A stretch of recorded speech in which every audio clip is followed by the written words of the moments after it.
All right, ladies and gentlemen, we have a very special guest today. Valyn Lyons, former independent broker, brought her 47 agents over to EXP so she could grow and scale. You're going to meet her and find out why next, right here on Cliff's Notes. Real estate agents, are you struggling with the day-to-day grind, dialing for dollars, putting in hours of floor time with little to show for it? Are you looking for tips, tricks, and tactics to accelerate your career as an agent that will have you closing more homes, working with more clients, and earning more money than ever before? Hi, my name's Cliff Freeman, and I've spent the past 2 decades of my real estate career running one of the top brokerages in DFW and personally coaching over 1,000 high-performing real estate professionals across North America. I created this podcast to share the strategies and tactics you need to explode your real estate business. I guarantee it. It's guarantee. Guarantee on today. Yes, sir. Man, I guarantee you we're going to light this sucker up, aren't we? Yeah, I think the agents in the audience is really going to like this guest that we have. This is a great story. This is a really great story. Somebody who got into real estate just because she loves the business, but really got in and had, we're going to learn about her first year. It was less than stellar. Right. But now she's killing it. Right? Yeah. Oh, was that her? Did Uh-oh. I heard her laugh. Let's bring Valyn in. Can we? Valyn, you weren't supposed to hear that. You know we love you. Now let's open it up, up here and be very, very open-minded about this. Your first year, you did not set any records, though, did you? No, I didn't. I set a record with effort. With effort. Okay. Yes. Now, what I figure is what really happened is you started your business on December 30th, and so there was only 1 or 2 days in that year. Is that what happened? That's what happened. That's what happened? I gave it my best couple days, and that was it. That was it. Okay, so your first sale, and we can get past this, but we just want to get it out in the open. Your first sale was... I'm proud of that. No, you are. I know you are, but I'm just trying to put things in perspective here because a lot of people look at the celebrities like yourself that we have on the show and what they see is all the glam and all the stuff you have and all of the respect and the influence in the industry and everything, and they think it happens overnight, but it was a little bit of a struggle for you to get off the ground, wasn't it? You want to tell us about that? Just take us back when that first year was right around the corner, and what was it like for you? It was tough. I'm originally from Tampa, Florida, moved to Atlanta, so I didn't have that sphere to work and contact. I came from a corporate background, well, not a corporate background. I worked in a corporate office, and they had 6 employees. So when they said, reach out to the people you know, I reached out to those 6 people, and I'm an only child too. So I didn't have a lot of people. So I door knocked, I called, I prospect. So my very first sale was a trailer. That was my first sale for the entire year. I sold 1 home. For those of you who don't know, that's a house with wheels, right? They can come with a skirt. Sometimes they have a skirt. We call them tornado magnets here in Texas. Sometimes they call them wobbly boxes, but the sales price was probably not a record setter either, I would imagine, was it? About 60, 69,000. Mm-hmm. So if we fast forward a few years, in the last 12 months, you've done, I think if I remember correctly, wasn't it about $100 million in sales? Yeah. 300 transactions? Yeah. That is a quantum leap. Quantum leap, if I've ever seen one. That is amazing. So, and you've got a team in Orlando, I believe, right? Orlando, Ocala, and Atlanta. Okay, so you've been able to cross state borders and open up in new areas, and you've got just a list of awards. What were you ranked in Atlanta? Weren't you like the number one? Was it the number one independent brokerage? I don't keep up with that. I just get them and put them in the office. I don't even hang them anymore. I just really get into the work, and I really look for my agents to be the ones to receive the awards and the accolades. And I try not to. I don't want them to feel inferior or feel competitive or feel like they have to strive to compete with me, or those goals are not achievable for them. So I don't even let them know what it is, because I want them to look at my hard work and the path that I took to get here. So that's really what I focus on when I talk about what I've done and how hard I've worked. Because when they're complaining, I tell them I wrote 25 contracts for a buyer in my day. I came in the market in the down part. So I don't know, Cliff, where I rank. I just know that we're awesome. We're awesome. I love it. So, what you just touched on is a real fundamental leadership quality or skill that will take you a long way. And have you read the book Leaders Eat Last? I'm just wondering, Simon Sinek? No, I haven't. No, because I think what you've described, your way of leadership, is not to, be make it about you. You make it about your agents. Tell us a little bit about the culture within your firm. Now, it's you're using your maiden name is Cole, right? Hmm. So the name Hmm. of your real estate company, you use your maiden name. Hmm. All right. Yeah. Tell us about the culture that what does an agent look for? In you, and then what do you look for in your agents to make sure that there's a really good culture fit? So we have the saying, no agent left behind. I say leadership starts from the top. So it starts with me, what I give them, what I show them, what they see from me. We don't hide our papers. If there's something that's working for us, if there's something that we a technique, a skill. Sometimes I have trainings where you only come in and you only tell us the good things that you're doing in your business, the things that are working for you. There's no complaints in this meeting. So and those are the things that we implement. So agents that are looking, they're looking for leadership, they're looking for mentorship, they're looking for coaching, they're looking for guidance, they're looking for people to teach them. So my son has an ISA. Well, when he was, what is it, an independent, what is it, the students when they go to school, they have he had ADHD, so they give them an education plan for just that student. So it's almost an education plan for that agent. An IEP, that's what it's called, an IEP. So it's like an IEP for the agent. So each agent they have their own goals. They have their own path that they need to take and the way they need to get there. Some have different backgrounds. Some they don't come from sales. So they're looking for someone like myself that can pour into them and show them how to get there. And then what I'm looking for are agents that are coachable and trainable. Because if you have all the answers, you don't need me. Well, If they think you, they Well, don't, some but yeah, right. Some people some think they think have they all do. the answers, Yeah, but most of they them don't. definitely don't. Yeah. Well, that's interesting. So you have a heart of a teacher, and you really are compassionate and want to help people. Where did you get these qualities? What was it like growing up in your house? oh, I'm a spoiled brat. I'm an only child. I don't know.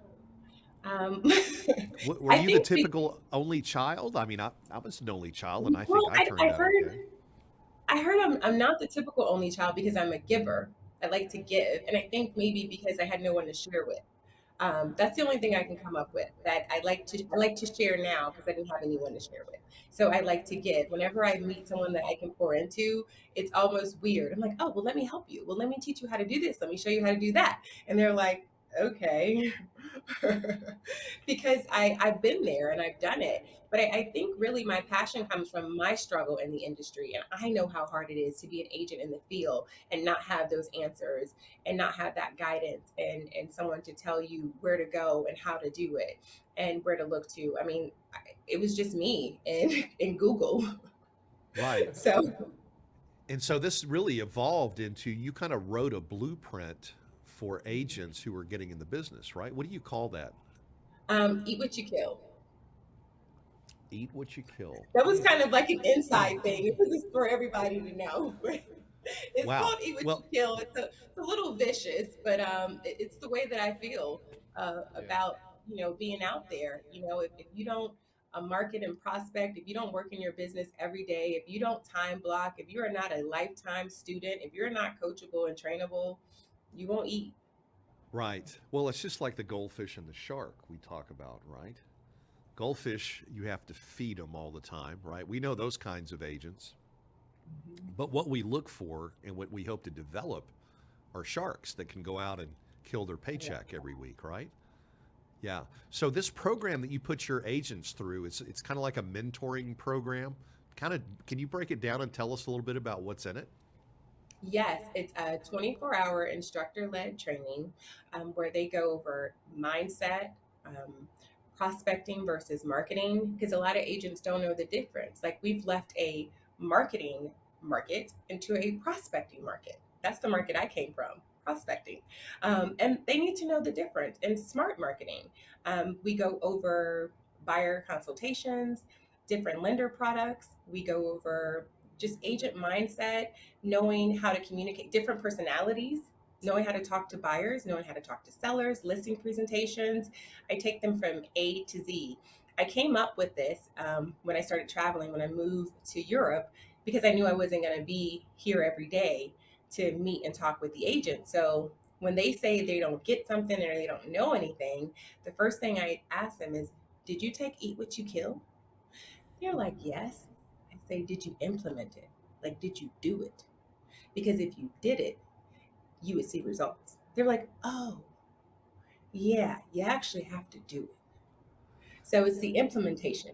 So I put this together because I know if you actually implement it, you'll be successful. Right, right. Yeah, Tony Robbins says that you've got to take massive action. We have a problem ourselves sometimes with agents who they show up and they do the motions in the class, and then as soon as they check out, it's like they never went to the class. Hmm. But it's that part of really just taking action that is really critical to getting off the ground. Why do you think it is that some agents just have trouble going from the classroom to and translating that into habits and developing those habits that they need to be successful? I mean, it's intimidating. It's a lot. That's why in Eat What You Kill, you're supposed to have an accountability partner. So I tell them in chapter one, you're supposed to have an accountability partner. Who's your accountability partner? I don't have one. So you are not doing the assignments. So you have to have someone to be accountable to help you through this because, like I said, it is tough. It was me by myself. I sold one house. And I had a mentor, but that mentor helped me with transactions. They didn't help me to be accountable. They didn't help me with coaching and training. They didn't help me to stay on task and to know where to get certain answers from and things that I need to do within my business. But agents get intimidated. And I call it the fizzle out. And I'm like that soda machine that carbonation machine. That's what I am. I'm the carbonation machine. I love that. You mentioned earlier you really emphasize prospecting. We talk about prospecting and marketing, and you need to be prospecting based and marketing enhanced, sort of. Tell us a little bit about what do you see as the difference for agents to help them understand the difference between prospecting and marketing. Is there a difference? Well, when a lot of agents came in this business, they were going straight to Instagram and marketing themselves and saying, "Hey, I sell houses. Come work with me." And I tell them when I came in this business, we didn't have Instagram. I door knocked. I cold called. When I had open houses, I had invitations and I invited everyone in the neighborhood. I picked up the phone and I called people and said, "Hey, do you want to buy a house? Do you want to sell a house? Do you know anybody that want to buy a house? Does your cousin, sister, mother, uncle, anyone that you know?" So there is a difference. You can market yourself and let people know that you're there, but you have to go out and look for the business. You have to go out and ask for the business. You have to prospect. You have to get in the field and make yourself known. You have to do that. And there's just a huge disconnect with them because a lot of these agents are new and they came in the industry when marketing was the only thing you had to do. Fallon, I'm sure you're seeing the same things in the market there, both in Florida and in Atlanta. These interest rate hikes have been a double gut punch. You combine that with how much houses have appreciated in the last 3 or 4 years. We've got some headwinds going into the new year, into 2023. How are you coaching and teaching your agents to be prepared and to come out on top of the pile next year? I'm really just educating themselves on the market, how to communicate with the buyers, date the rate, buy the house, let them know that, a lot of the buyers that what we call cash poor didn't have the money in the 401ks to compete in the market where they had to come up with $60,000, $70,000 to overpay for a property. Now you're able to win a home. The interest rate's a little bit higher, but you're not overpaying for a house. The housing prices have come down. You're not paying 50, 40,000 over asking and at the inflated price. So now you're able to get into the game. So it's just really having the conversations with the buyers, educating yourself on the market, where we are, and that you can date the rate and buy the house. I love that. Date the rate. We say marry the house, date the rate, right? Buy the house, date the rate. Yeah. And of course, what that means, if you haven't heard that before, is what? What does it mean to date the rate? Refinance later. Refinance later. I mean, interest rates go up and Yeah. then they come down. Yeah, it's funny. I was talking with someone who just stepped down from being a vice president at NAR, and I think Eric Yoon, the NAR economist, was saying something about 8%, potentially 8% rates next year. I don't know. I don't personally subscribe to that. Do you? Yeah, it's not Eric, but Yeah. it was one of their chief economists. Was it? Yeah. Okay. Well, flip it. When I purchased my first home, I tell them my interest rate was 9.75%. And then my second mortgage, because it was 80/20 back then, it was 8% and 9.75. I'm like, what's the problem? Why Well, are y'all worried? and that, Valen, isn't It was it a different true? financing though. Yeah, even if you're renting, you're paying an implied interest rate because the landlord had to get a mortgage to buy that house more than likely. So that cost is embedded. If you want to talk about inflation, that's why rents are going up. So you're going to pay a high rate whether you're renting or owning. It still is better to own for the tax advantages and just the fact that if there's appreciation in the home, if you're a renter, that goes in the landlord's pocket, right? Hmm. Oh man, we tell them that you're paying 100% interest. Exactly. Yeah. Yeah. That's interesting. Yeah, there is no equity in renting Yes. Yeah. There is no equity in for the renting at tenant, all. at least. Right. For the tenant. For the tenant. Yeah. Definitely. Definitely. So Is that your team now, you guys, as we said earlier, you've got a couple of cities, Orlando and Ocala in Florida and Mhm. in Georgia. How Atlanta, big yeah. are your teams in those different areas, Valyn? Um, Georgia, I think we have about 70, and I think we're about 60, 80 total. So 80 total. 60, 70 in Georgia, something like that. I don't know. We're just all one big happy family. Okay. I Right. think Yeah. 15 to 20 in Georgia. I mean, in Florida, and the rest are in Georgia. Okay. Something like that. Yeah. Yeah, the majority are in Georgia. Right. Orlando, we've been in Orlando for a year now. We opened up the end of October of last year, so we've been there just a year now. Okay, So super. That's great. And you're originally from Tampa, as I recall. Is that right? yes, And then you yes. moved to Atlanta before you got Hmm. into real estate. Okay. Yep. Yes, I actually went to real estate school in Tampa, passed the class, but back then, and it was like '99, you had to drive to Orlando to take the test, and I was like 21, 22. Like, who's driving an hour and a half? Like, I had a 1 year old. I couldn't do that. Oh my Like, so I never goodness. got my Florida license because I couldn't drive to Orlando. Um, so a I few think that's years different later, now, I believe, yeah, right? Yeah. Yeah. No, it's oh 06. technology. Yes, technology. I probably would have got my license. But '06, I came to Georgia and got my real estate license here. Right. So, So when did you get your vision to grow like that into multi states? oh wow. So I wanted to bring back what I learned in Georgia and how to scale and grow and help agents to my hometown, back to my home state of Florida. I had another agent that's with me at the brokerage Nasha. She's originally from Ocala, and it just made sense. We were both doing well here in Georgia, and we were like, we gotta take what we've learned back to our home state of Florida and teach agents how to scale and grow. And that's what we did. And so now that you're there, what are your plans, say, over the next 3 to 5 years? Well, being that our saying is no agent left behind, and agents have been contacting me all over from Texas, from Connecticut, everywhere. I mean, it made sense to make the move to EXP. And I moved to Manchester, England. My husband is buying properties in Portugal. That's our next place that we're flipping properties. That's my passion. I love flipping properties. I love going in, getting them out, and redoing them. So that this model it fit. I can help agents no matter what state they're in. I can train them. I can mentor them. I can coach them. I can sell real estate in Portugal and flip properties. I mean, this was just like a kid in a candy store. What is the, when you talk about opening in other states, the kinds of expenses that you have are just, you don't even think about them. I mean, you've got licensing, then you've got to hire a broker if you're an independent agent or a broker. You have to hire a broker to be there in the state you're going to be in. Sometimes there's brick and mortar costs if it's a brick and mortar state.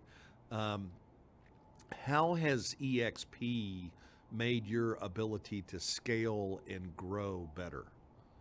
I feel like you're just taunting me now because it was so painful. I had to get I had to get licensed in Florida. I opened a brick and mortar.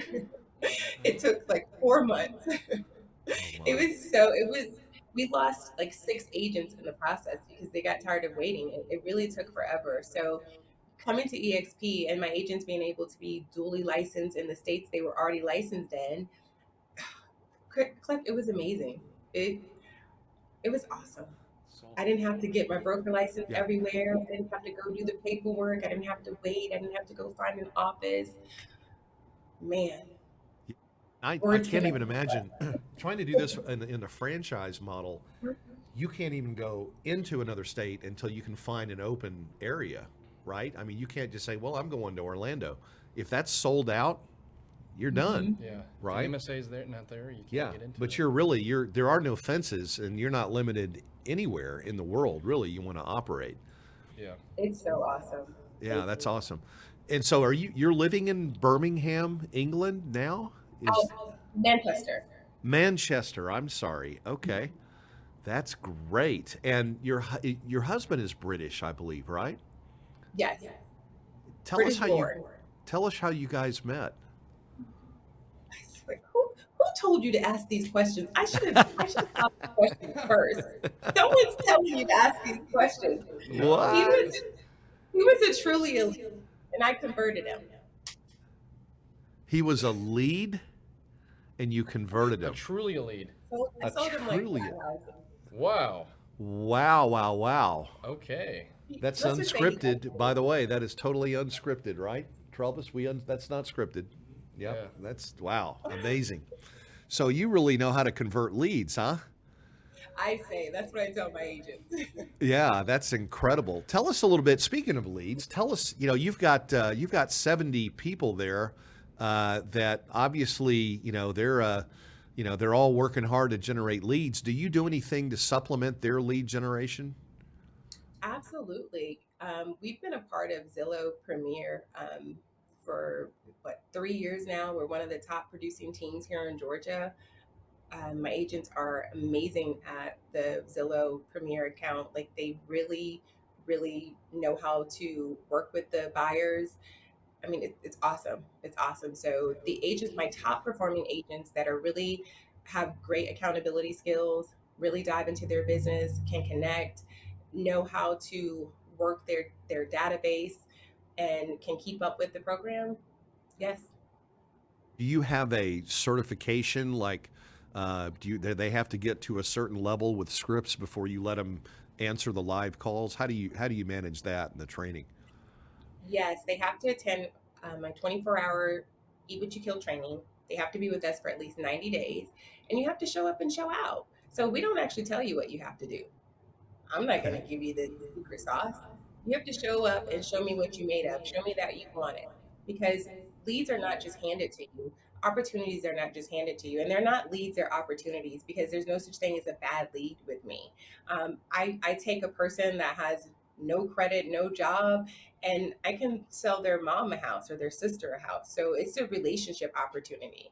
So when my agents are connected with someone, they have to look at that as an opportunity. So it's also a mindset. So I'm looking for someone that knows, that has that mindset to work online leads. Okay. So that's the buyer side. How do you help Mhm. your agents on the listing side, which is, that's really the hard That's the hard sauce. part, isn't Yeah. it? So we have dialing for dollars, and they hated it. They have to come into the office at 8 a.m. and they cannot do anything else but dial for dollars. And I walk around and I'm monitoring them. I pay attention to what they're doing. I tell them we don't do brain surgery. Your buyers can wait till we are done with these sellers. And we call for sell by owners, we call FISBOs, we prospect. We have a secret script that I've come up with that is amazing. And yeah, I have an agent. We call her Big Money Bags B. And she, her first day at dialing for dollars, she had an investor. She's listed 10 properties with her. And she's been her client ever since. So it's consistency. You have to be consistent at it. Wow. So you get them out doing the hard stuff. Do you call expireds as well? Expired, FISBOs, everything. But they have to look at the listing and do the back work. Like, why is it expired? Do the research. You have to know why it's expired. You just can't call the seller and just start a conversation. So I teach them how I did it. And, just looking like, is it the photos? Is it overpriced? Like, is it the information? When I was in new construction sales, I came onto a community, and I wasn't going to take the community because the lady had been there for 3 months and never sold a house. And I was like, Valyn, but she wasn't you. Take the community. I took the community. I went through all of her online photos. I went through everything she had and I fixed it all. I sold 7 homes in a week. Wow. That is So, wild. when buyers see our online listing, that's the first impression. And if you don't have great photos, you don't have correct information, you're not going to get people in the house. You're not going to get people to call. So a lot of times that could be why the listing expired. But the agent has to do the research before they call the seller to know why that listing may have expired. So expires, some of my agents say they're too emotionally damaged. They don't like to call them. But I'll call anyone. Oh, Well, you got to be fearless, yeah, right? I that's mean, it. that's the hard part. be That's the yourself. grind. Yeah. Yeah. So is new construction still a part of your services? Do you guys still help builders sell homes? We do. I had a builder we were going to take a community in North Carolina, I believe, but I think that has been put on hold. But yes, that's an area that I do specialize in based off of my background and my experience. Okay. Well, that's terrific. What points of distinction, what kind of like arrows do you fill your agents' quivers with when they go hunting that distinguishes them and differentiates them from the other agents who are out there? Say that again, Cliff. Sorry. Yeah, I was just wondering what special, do you have any unique selling propositions that you give your agents? Do you guys have like Mark Spain is here in Dallas now, with a guaranteed offer. We just say, hey, you don't need to go to Spain. You can get an offer right here, and your cliffordismyhomeboy.com. We do Oh, offers. yes. Well, we offer free home staging to our sellers. So any sellers that list with us, we offer free home staging. So we're like, why go somewhere else? And our buyers right now in this market, they're visual. They can't visualize an empty house. So why list with another agent, and we'll list your home and stage it for free. Wow. Okay. So you offer free staging. Is there anything else? Do you guys, is it in your market? Is it, do a lot of agents require their sellers to do a pre-inspection? What do you do with inspections before you list the house? No, Anything? we haven't gotten there yet with the pre-inspections. The market is shifting here, so there's a lot of agent bonuses. That's when I used to like to sell homes. Isn't it funny how, you do new construction, but isn't it funny how the builders, 6 months ago, they They've didn't want to shifted talk to, they completely. could care less about real estate agents. And, Yeah. Lennar was not even paying, I don't think. No, And now, can't. they're all back on their knees. especially with the year closing. Yes, the end of Yeah. year, Yeah. right. And it just so happens in Dallas, a lot of them had scheduled, construction to be done by the end of this year. And now we've got a fair inventory of of really a lot of bust Bust outs, outs, yeah. people that couldn't qualify after their home was finished now at these new interest rates. So it definitely has changed. What other things are you noticing? So did you guys ever get into that crazy situation where people were multiple offers and then overbidding with appraisal Yes. waivers and all that? How bad did it get there? Oh, it was horrible. And that's where I'm telling my agents to go back to your database. Those clients that could not play before, they can play now. So literally my agents are going back and they're coming out with 5 under contracts a week to those buyers that could not get an offer in because they didn't have 50,000. Yes, Cliff, it was ridiculous. It was so bad. I couldn't believe it. I could not Yeah. believe that buyers were actually paying 40, 50,000 over asking price. Oh, it's crazy. Like, We saw higher We here. saw, crazy. yeah, It was Austin. crazy. Yeah, Austin was crazy. It was like it 100 was a over. zoo. Yeah, 150 over. yeah. It didn't make sense at all. And I just read an article recently. Yeah, there are now estimated to be over 450,000 homes that are underwater. I mean, and most of them, 90% of them were bought in the last month or two. And well, back to I guess No, June. 6 months. 6 months, yeah, Yeah. 6 months. And that was astonishing. I was thinking, because we had such a great, balance of equity because of home appreciation. But these people that first time home buyers who bought in the last 6 months, it could potentially be disastrous for those folks, especially if they lose their jobs. I mean, if the Fed keeps choking the economy off, we may see some significant job losses, and that could be really tough on those folks. In saying that, Cliff, I'm telling my agents to get trained in short sales. That's a market. That was my market, short sales. Nothing short about short sales, guys. Just note that. But yeah, get trained in short sales and foreclosures, because that's a market that we're going into. You need to be versed in that. It's not an easy process. It's a process that takes technique. You need to know how to handle that, and you need to partner yourself with good closing attorneys or title companies. You need to know what to do. You just can't say and walk up to sellers and say, "Do you want to sell your house in a short sale?" or take a buyer and put an offer in on a short sale and not know what exhibits to use or how to get that to the closing table, because there's documents that you have to upload, you have to communicate with the bank, and that they're seeing short sales on the market, but no one's versed in it because they're unfamiliar with that. It's interesting now because you've been in the business long enough that you actually have seen a cycle. We really haven't had a cycle in real estate since 2007, 8, 9, and 10 back then. I did some research in our little local area here, and what I found was only about 15% of the agents in our market have had their license more than 10 years. What that means is the vast majority of agents have never seen a down cycle. Short sales, they have no clue what a short sale is. Man, I came in that market. I didn't do anything but short sales and foreclosures. Right, That's all I did. I had 10-page addendums. Everything was a bank owned, a REO, and a short sale. That's all I knew. That was my life. right. So when it got to be a regular sale or a regular transaction, it was weird. I All you had was a purchase and sale and a financing contingency. I was like, is this gonna work?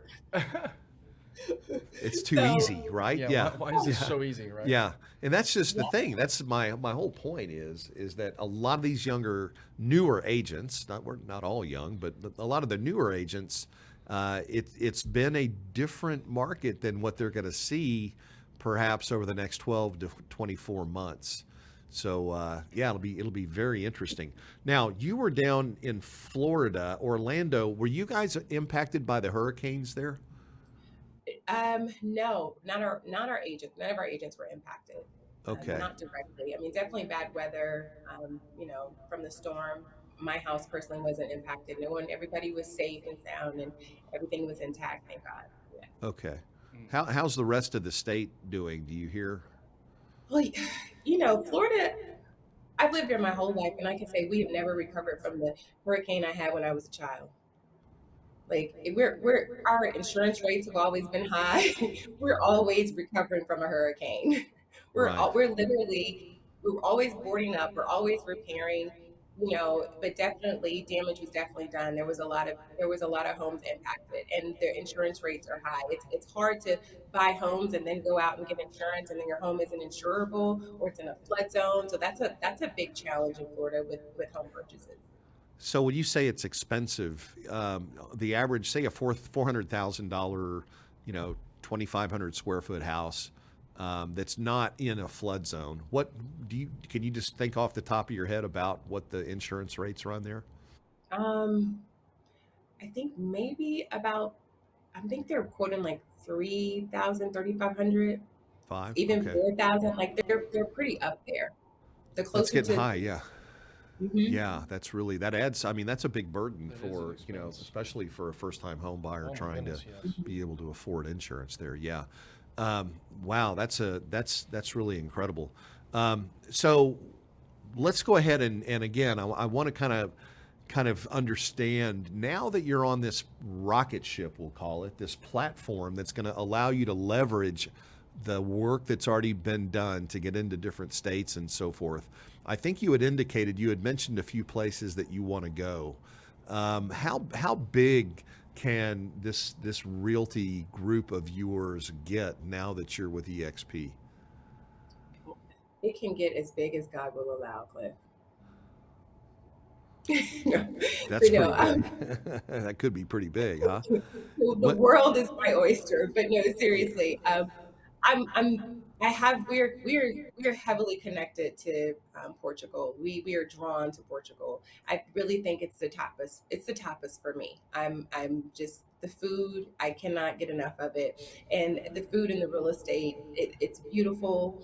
And it's connected to my heart. Like I love it. So I really want to go over there and start, flipping properties, investing over there, and building a team. My husband has a couple real estate agents that he's been talking to and vetting for EXP. So I'm going to meet them in January after we leave Nigeria.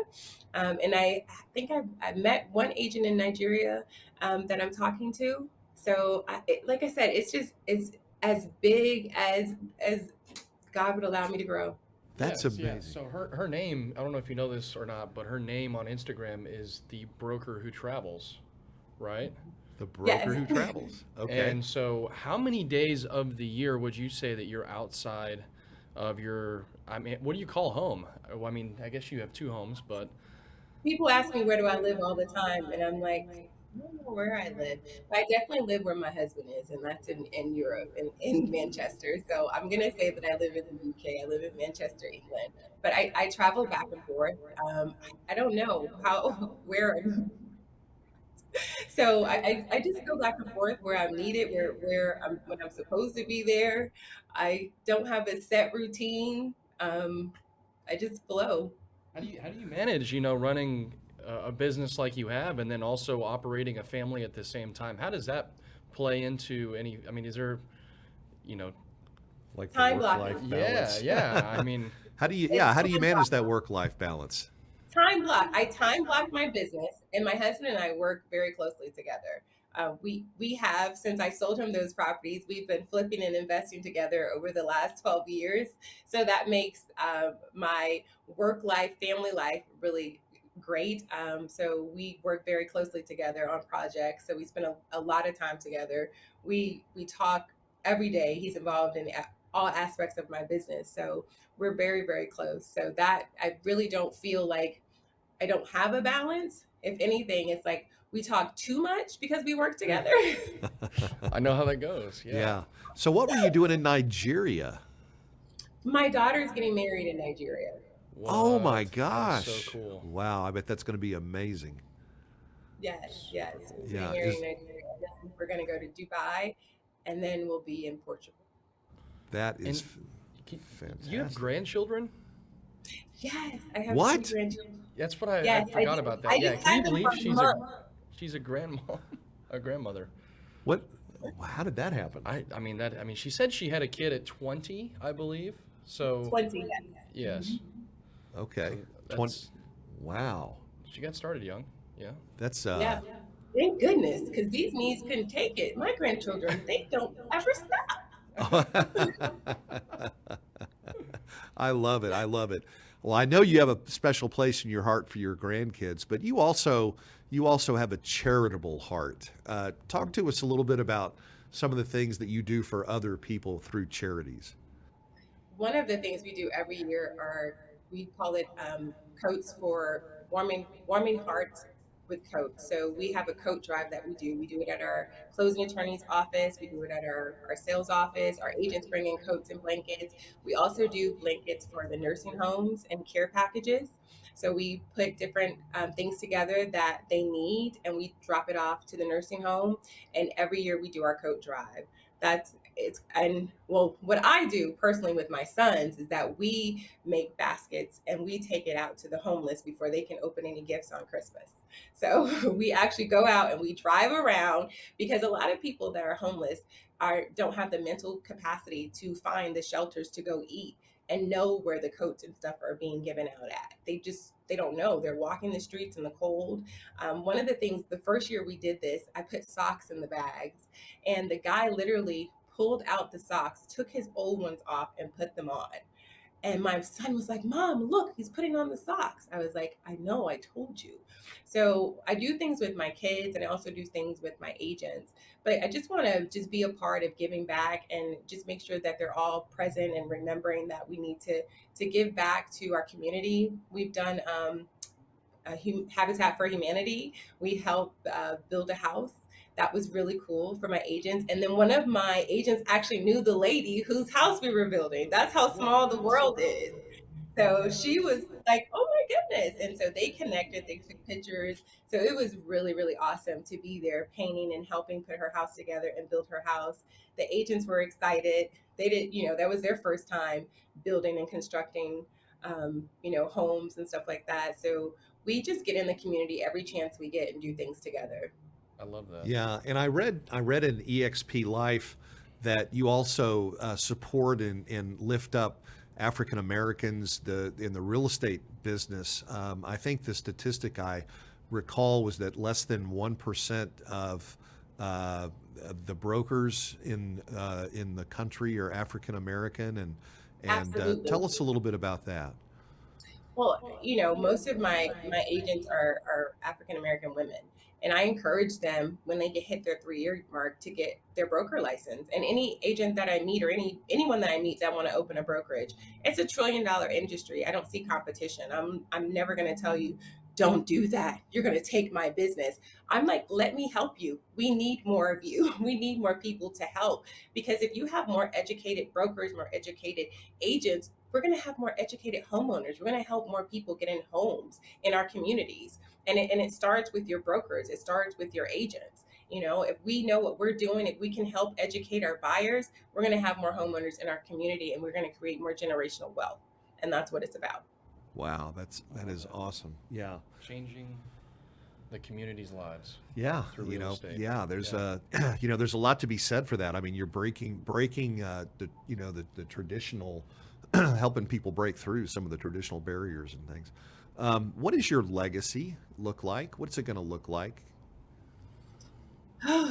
I don't know. I talk about that with my husband all the time. Like, what does our legacy look like? What are we leaving for our kids? What do I want my mark to look like? I asked my son literally last night, my 15-year-old, would he speak at my funeral and what would he say? He said he would tell them how awesome I am. But I said, but what about when you fussed at me for 45 minutes and you said, what kind of parent sends their son to coding camp in the middle of a pandemic? Are you going to tell them that? So, I want my children to know, what they meant to me, what, having a purpose means, and giving back and making a mark in your community and being a part of something bigger than yourself. What word of advice? What's the best in your experience? You've been doing this a long time. Excuse me, a long time now. What is the best piece of advice you could give somebody who's about to go take their real estate exam? Um, Stick with the first answer. Stick with the first answer. Stick with the first answer. That's fair. I, No, okay. know who you are in the transaction. When Okay. when they're asking the question, know who you are in the transaction. Are they asking it from the perspective of the buyer, the seller, the broker, the agent? Well, if it's an agent test, we're not going to ask from the broker. But are you the sales agent, the listing agent? Like, who are you in the transaction? Everyone fails the test due to agency. They're Okay. not, they don't know what agency is. All right. So What that's about after they pass the test and they're looking maybe for a broker? How about that? What kind That's of a questions great do you question. ask your Yeah. broker? What would you recommend a brand new agents? Give me a few questions that they should have ready to go when they interview with a broker. I always, when someone's sitting in front of me and they're looking to come aboard, I ask them, what are you looking for? Because I don't want to overpromise and underdeliver. So really set proper expectations with what you want from the brokerage that you're going to, and be realistic with it. Because you don't want to set improper expectations. Because I'll tell them, I can't do that. I'm not going to show up at every showing and listing you go to. I'm not coming to that. You're an independent contractor. I would train you and teach you, but you have to be a lifetime student. So that would be, just have proper expectations when you go to brokerages. Don't go there expecting for someone to hold your hand and take you on listing appointments. You have to be a lifetime student, be able to be trainable and coachable, and go out and hunt and eat what you kill. So it's important to be resourceful, right? Yeah. Even if you don't have a lot of resources, if Yeah. you can't find somebody to partner to take you on a listing appointment with you, it's Goodness really not gracious. your broker's Yeah. job to do that, right? Yeah. That's why the very first assignment is to partner. Right. Partner with someone in your Accountability. industry, partner with someone in your team. For Yes. sure. Yeah, exactly. I love Exactly. this. She's just laying it out there for us today. Yeah, yeah, no A lot of kidding. great nuggets. Right. Okay. And then I guess, is there anything that we didn't ask you yet that you think that might be, a good question for you, Valyn? What do we miss here? Not, I mean, the only advice I would give to all agents is to be a lifetime student. Don't be a know-it-all. I've been in this business for 15 plus years, and I love sitting next to smarter people that've been in the business longer than me, that know more than me, that done more than me. It makes me excited. Like, I mean, I don't care. I'm like, what, who, where are they? Like, and that's the mindset you have to have if you want to grow and you want to be good in this industry. You can't be intimidated by people that have done more and know more. You have to be a student every day, all day. School is never out. Yeah. Have you found it, when you were your own brokerage, an independent broker, you kind of had your own world that you operated in. How have you found that at EXP? Have you found the other agents to be accessible here? Are you finding more opportunities to look at other people's ideas and get some of the inside track on what others are doing to be successful too? Honestly, Cliff, I'm still working on my processes. However, I'm still getting my feet wet with bringing on all of my 80 people. However, when I was dating EXP and thinking about coming over, I know that that is there for me. I met you. I met several people at Build, and I know that that's going to be there when I'm ready. So that's not anything that I'm worried about. I can't wait when I'm ready to grow and excel and find new techniques and opportunities. Yeah. Is there anything? What would you recommend if you could get a word with another somebody who else is an independent broker? What's some advice you could give them? Oh my gosh, sign up today. Like, call me. Let me tell you why this is the move for you. Let me tell you how to get your life back, how to sharpen your agents to make them better agents. I mean, the training is here, the coaching is here, you have the staff, you have the support. And the one thing that I was afraid of is coming over and giving up my brokerage is that I would not feel that I would feel like I didn't have ownership anymore. But since that's happened, it's more of a partnership. Whenever I have a situation or anything that's going on, we sit and we work it out as partners. So EXP is my partner with my team. So Has it I affect? haven't Yeah. lost anything. Has it affected your branding at all? Yes, it's grown. This wasn't a lateral move. Okay. But like you're still, your own brand is what I think he was saying. Like you I have mean, EXP somewhat just kind of small on the sign, if you will. You can Not still small, no. not in Georgia. It's big. Oh, okay. It's definitely affected my branding. I didn't like it, but I'm living with it. Okay. Well, as you start to build your revenue share group, you might be okay with it, Yeah, I letting people mean, know. right. Yeah, I'm good with it because I like the support that I get. I like what my agents are getting. I like the model. So I love being brokered by EXP. It just messed up what I was used to seeing. So that's what sure. I'm saying. Yeah, When I say I didn't yeah. like it, it's like, why you gotta put that on there? I'm a woman, you know? No, Right. it's like putting something on my coffee table. But Yeah. That is, yeah, I get That's that. true. That's That's, fair. yeah, Yeah. no, I That's for a sure. valid Yeah, point. yeah. but in the grand It's, scheme of things, I love it. yeah, it's kind of it's a state by state thing. In Yeah, Texas, it's it's not as big different. a Yeah. deal. Yeah. Yeah. But it just depends. California is really strict, really tough, and but some states are pretty easy to comply Yeah. without messing up your signs and that kind of stuff. So, Valyn, Thank one last thing here before I know we're almost out of time here. Yeah. But what's this? Is it some type of academy that you're coming out with?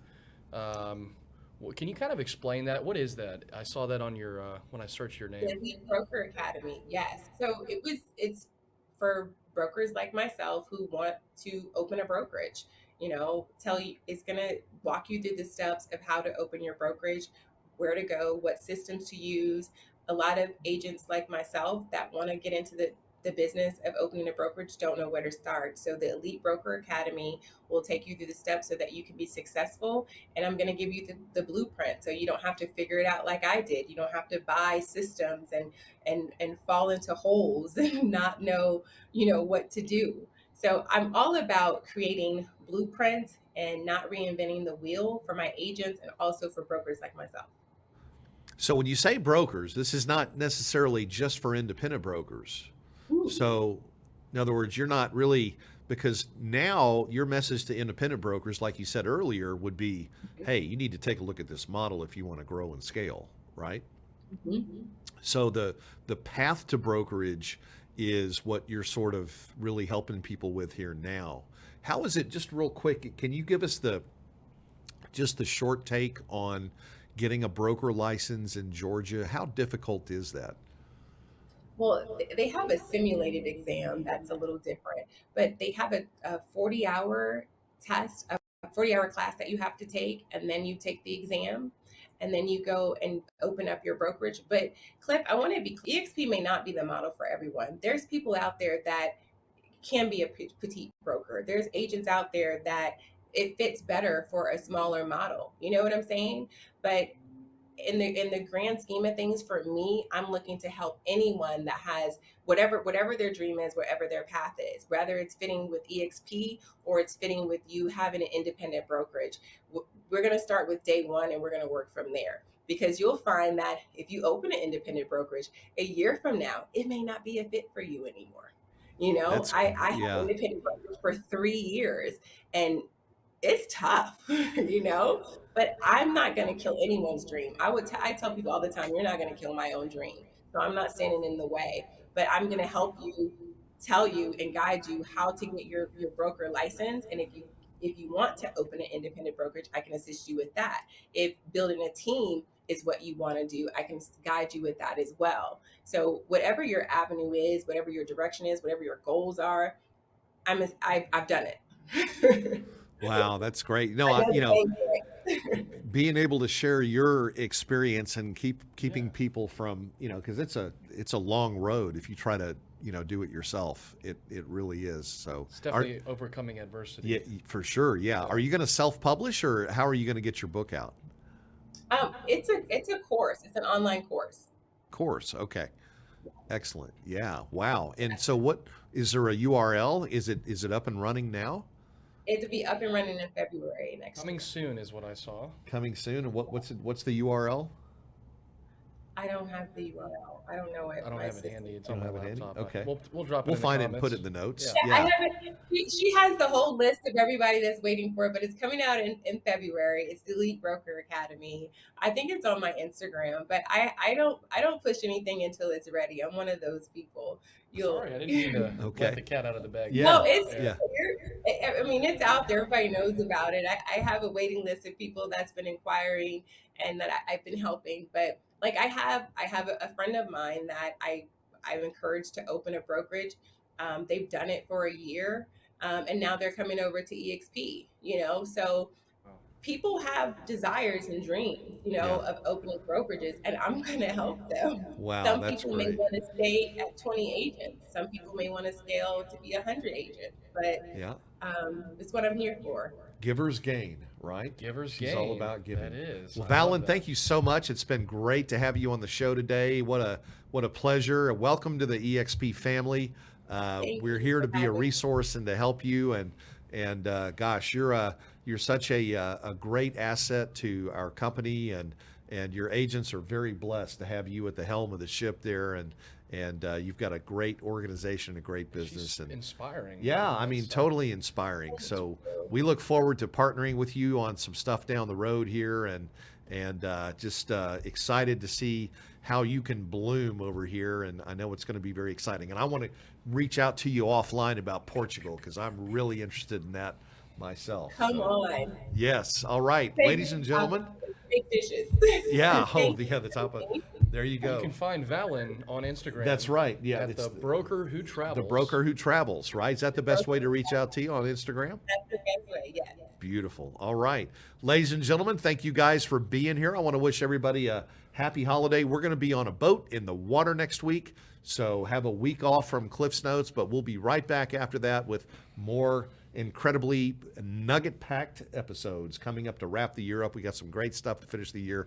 Thank you guys so much for being with us, and we'll see you in 2 weeks on Cliff's Notes. All right, folks, tune in to Cliff's Notes every Thursday at 1 o'clock Central for the tips, tricks, and tactics to explode your business. I guarantee it.